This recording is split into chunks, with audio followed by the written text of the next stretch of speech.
Всем привет! Добро пожаловать на мой канал. Сегодня у меня новый хобби-влог. Кому интересно, оставайтесь со мной. Приятного вам просмотра.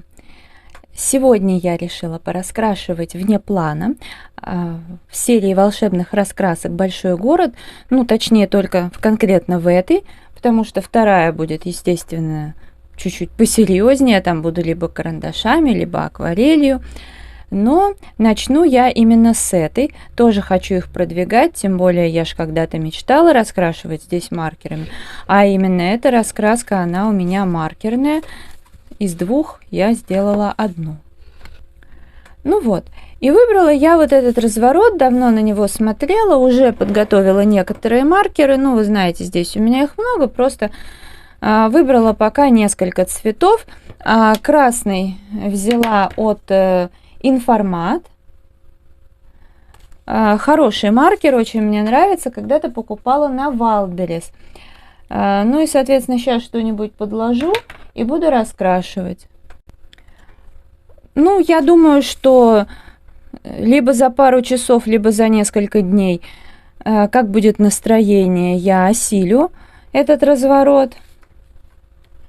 Хотелось бы, конечно, побыстрее. Ну, тут уже как получится.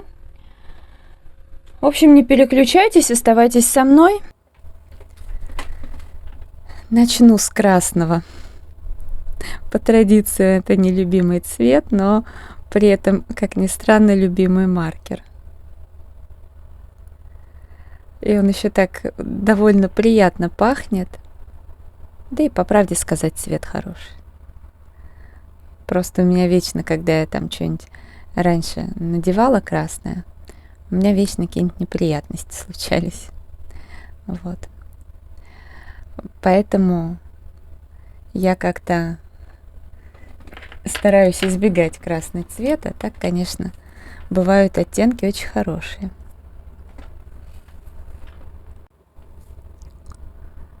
Ну, пожалуй, я все-таки буду раскрашивать одну страничку, а потом уже перейду к другой, если я захочу. Потому что перекладывать эту термосалфетку очень неохота туда-сюда. Я беру маркеры и из набора Мазари, который старый, и из нового набора. Так, серый. Знаете, здесь такой нужен как бы голубовато-серый. И по колпачку мне показалось, что я правильно подобрала, а на деле оказалось, что не подходит. Впрочем, вот этот тоже не подходит, но тот как бы совсем серый-серый, такой темный, поэтому пусть будет хотя бы такой. Не, ну можно в теории взять фломастер какой-нибудь. Я думаю, что среди фломастеров больше шансов найти такой оттенок. Вообще должно быть наоборот, но уже как есть. Вообще, конечно, такое однообразие мне раскрашивать не нравится. Здесь ситуацию спасает только то, что вроде как машинки, небольшие элементы, маркеры и уже вообще номера. То есть хотя бы придумывать ничего не надо. Так, черное.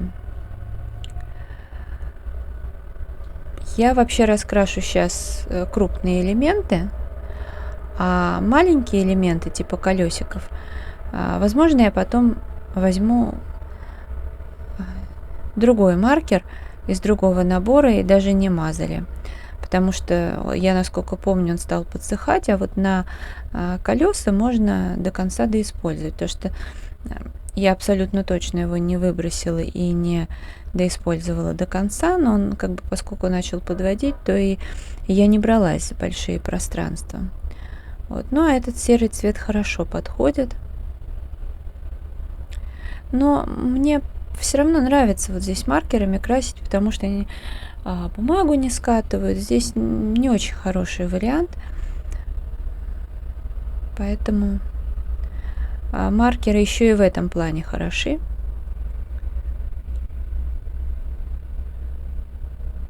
Не знаю, мне чуть сегодня так тяжело сидеть, меня продуло, видимо, где-то. Ну ладно, все равно влог сниму обязательно.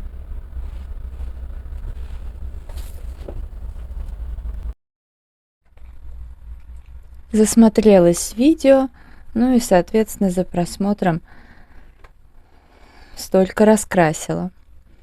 Но решила остановиться, потому что поймала себя на мысли, что мне уже как-то поднадоело, и в этом месяце я не буду красить весь разворот. Я остановлюсь на вот одной иллюстрации, хватит с меня. Вот, более чем. Сейчас я все маркеры уберу, раскраску тоже тут рядышком будет лежать. А начну я красить, сейчас покажу, что. Это будет «Хрупкий мир». Мы здесь раскрашиваем вместе с Оксаной. В этот раз выбрали одну и ту же иллюстрацию, договорились. Но иногда мы просто разные красим. В общем, «Малая панда». Вот эта зверюга. Ну, я здесь буду что-то раскрашивать акварелью, вот как раз-таки зверюгу. А что-то буду карандашами. Может быть, еще и акварельные карандаши подключу. Наверное, да, здесь будут разные материалы. Симпатичный зверь. Я тоже там посмотрела, загуглила, как он вообще выглядит. Тут вот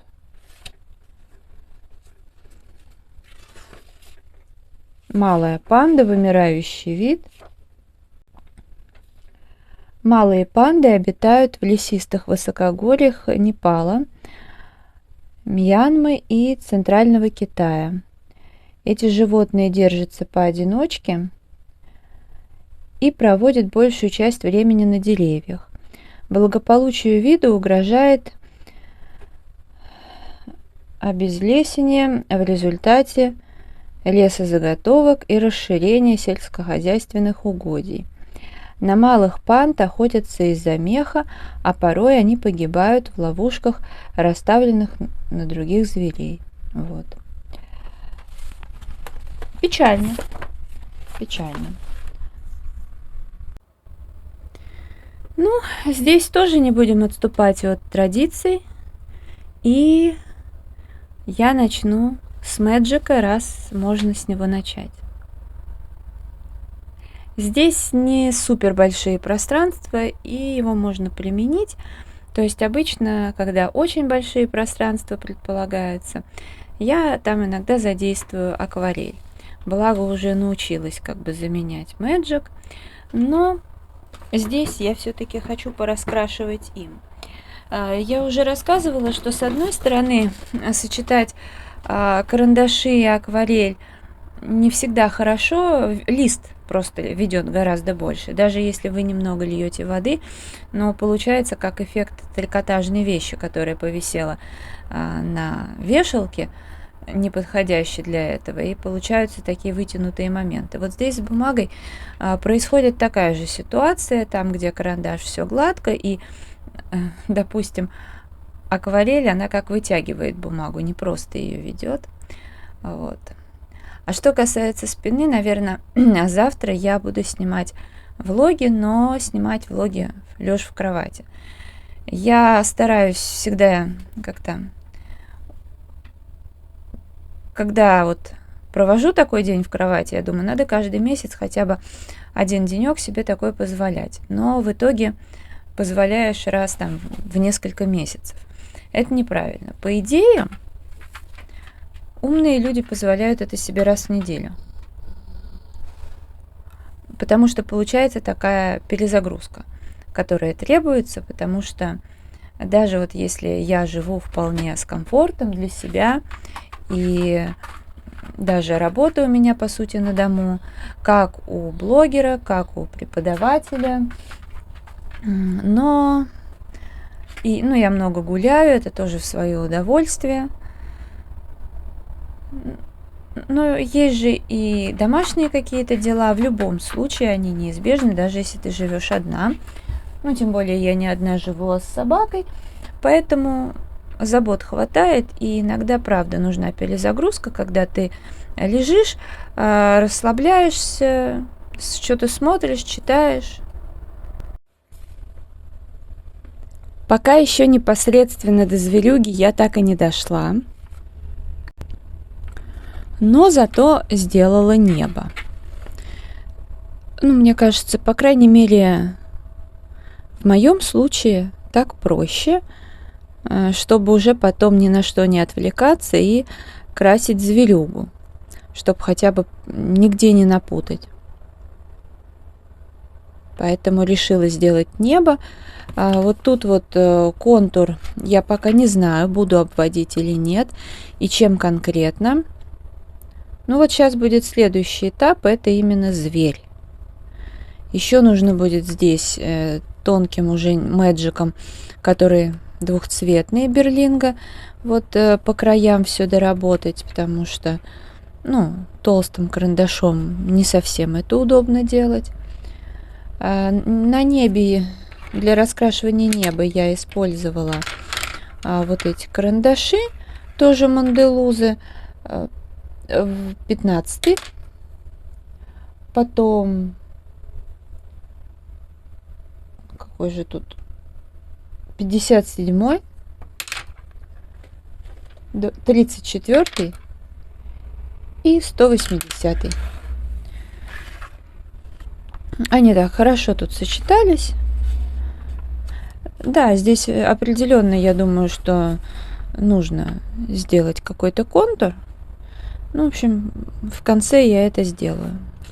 Давайте посмотрим с обратной стороны. Ну, есть некоторые пятнышки вот здесь вот чуть-чуть. Но я не думаю, что это критично. Здесь тоже предполагается, в том числе и небо. И это все можно будет спокойненько скрыть. Но, честно говоря, вот такие рисунки я люблю больше, где небольшое количество свободного пространства. На камере кажется, что я как-то бледно раскрасила. На самом деле все довольно ярко. Ну, не вырвиглазно, конечно. Но вот сейчас я так нажала на фокус. Вроде бы уже более-менее приближена к результату. Ну а сам результат вы увидите в конце месяца. А это видео я буду завершать. Если оно вам понравилось, ставьте лайк, подписывайтесь на мой канал, жмите на колокольчик, чтобы не пропустить новые видео. И заходите в Инстаграм 3 семерки, рыжие 3 восьмерки. А я благодарю вас за просмотр, желаю здоровья, хорошего настроения, вдохновения, уютных раскрашивательных вечеров, теплой, комфортной и уютной, конечно же, осени. До скорой встречи. Всем пока-пока.